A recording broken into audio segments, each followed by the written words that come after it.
नमस्कार मंडळी, स्वागत आहे तुमचं माझ्या नवीन मिनी ब्लॉगमध्ये. तर आज ना आमच्या गावची जत्रा होती आणि सकाळी बघते तर काय सासनकाठी आली होती. मग काय पाया वगैरे पडलं आणि त्याच्यानंतर ना मला बाळाला दवाखान्यात घेऊन जायचं होतं कारण तो खूप आजारी होता. त्याची छाती वगैरे भरपूर भरली होती आणि ते कसं रात्रीचं कसं व्हायचं, त्याची पण झोप व्हायची नाही आणि माझी पण झोप व्हायची नाही. खूप रात्रीचं तो जागवायचा कारण त्याला खोकल्यामुळे झोपच अजिबात लागत नव्हती. म्हणून आम्ही दवाखान्यात चाललो होतो. नंबर तर आधी लावला होता, फक्त डॉक्टरांची यायची वाट आम्ही पाहत होतो.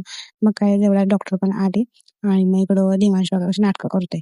त्याच्यानंतर ना आम्ही त्याला दाखवलं आणि तिथं दवाखान्यात गेल्यानंतर माझं बाळ हसत होतं आणि घरात आलं तर काय नुसतं रडत. मग आमचा नंबर वगैरे आला होता आणि मग तिथं आम्ही बसलो होतो आणि हा बघा आता इथं कसा खेळतोय. घरात फक्त नुसता रडत होता आणि इथं खेळत होता. असं वाटत होतं की हा आजारी नाहीच आहे.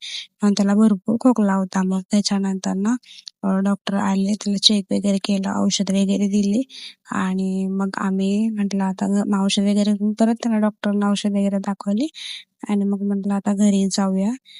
कसं आहे ना, लहान बाळाचं काही कळत नाही लवकर काय झालं आणि काय नाही. डॉक्टरना दाखवलेलं चांगलं असते. तर चला भेटू नेक्स्ट ब्लॉगमध्ये. हा ब्लॉग आवडला असेल तर लाईक करा, शेअर करा आणि आपल्या आयडीला फॉलो करा.